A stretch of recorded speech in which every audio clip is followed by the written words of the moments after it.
जगह शुक्र है बोलिए।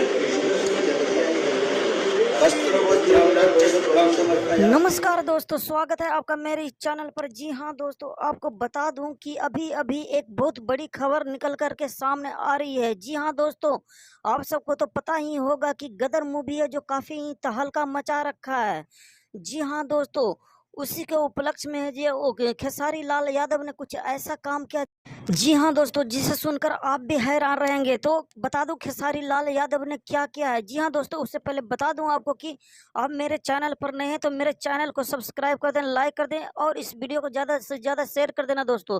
तो चलिए हम आपको बताते हैं दोस्तों कि क्या हुआ। जी हाँ दोस्तों, गदर 2 सुपरहिट होने के उपलक्ष्य में है जो खेसारी लाल यादव ने एक कार गिफ्ट देने की योजना बनाई है सन्नी देओल को।